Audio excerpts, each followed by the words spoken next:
name is David Batchelor and I'm an artist and a writer. What does colour mean to me is a big question. I've been working with colour in the studio for over 25 years and I probably still couldn't tell you what it means. It means a great deal to me, but I think it's an enormously complex subject and not least because it's a part of everyone's life, almost everyone's life unless you're colourblind, and yet we don't really know what colour is. Physiologically, neurologically, emotionally, and so on. So it's both very, very familiar and entirely unfamiliar. I will be talking about the fear of colour today, largely. I wrote a book I published it in 2000 called Chromophobia, about the fear of colour in Western philosophy and criticism. Well, the other thing, even when I went back to the studio, when I began making things on canvas and sculptures and so forth, I didn't touch colour. And I didn't even notice that I wasn't using colour. It was so not a part of the equation and not a part of the conversation that anyone I was aware of was having, that it just didn't occur. And then one fateful day in 1993, July the 18th, late afternoon, I almost accidentally found myself using colour to make a particular sculpture. And almost the minute I did that, it made me aware, it began to make me aware of how little colour there was in recent and contemporary art. And it made me wonder why that was. And it made me wonder whether I could do something about it in sense of my own work. And from that day, which is now, I can't even work it out, 25 odd years ago, I've been using colour every day in the studio and in all my work. And it's not so much that colour is a part of my work in the studio, it defines my work in the studio. Yeah, when I say that, and it's entirely true that it was that particular day in July in 1993 that I used my first bit of colour on this tiny sculpture about that big. And I've still got that sculpture in the studio and it's on a shelf and I see it every day. And so in that sense, it is a sort of talismanic object. I've probably compressed the experience of, as it were, discovering colour or rediscovering colour for the sake of, journalistic convenience. But it took longer, I'm sure. But in a way, it feels like a very particular moment, which it certainly changed my work, but it changed my life. I hadn't set out to make a work with colour.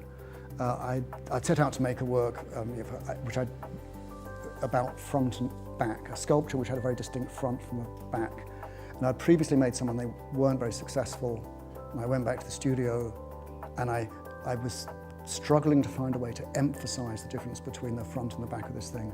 And I painted the front of it pink because I had some pink paint. It wasn't at the time an interest in colour that made me do that. It was an interest in this differentiation of front and back.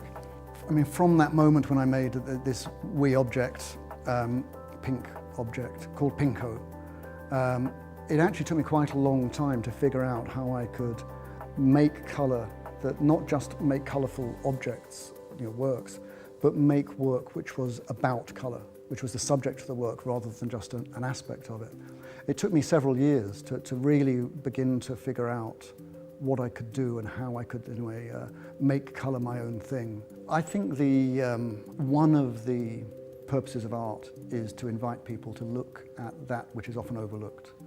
And artists have been saying that for generations. That was in a way what Impressionism was to some extent about, and what Baudelaire proposed that artists to do, is to look into the corners of everyday life and to draw out those things that we otherwise ignore and to make them, simply to invite you to look at them more closely.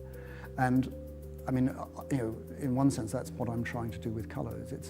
It's an invitation to look at colour and to reflect on it, to think, what is this strange quality of our experience that we all have but never really understand? So what I would hope people would take away was a curiosity about colour. Pantone 292. I mean, there's a long and a short answer to that question. If I had £1 for every time I've been asked that question at a talk, I would have several pounds.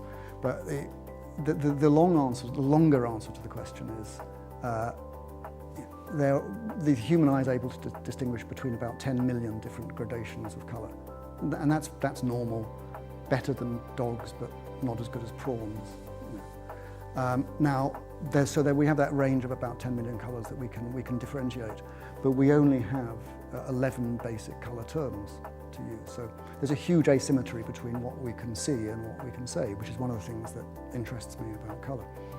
So if I say to you, or if anyone says to you, my favourite colour is green, it's really saying, well, I've got about 1 million favourite colours, because within green there are about 1 million differentiations that we could make. So that's the longer answer. That's why I say Pantone 292.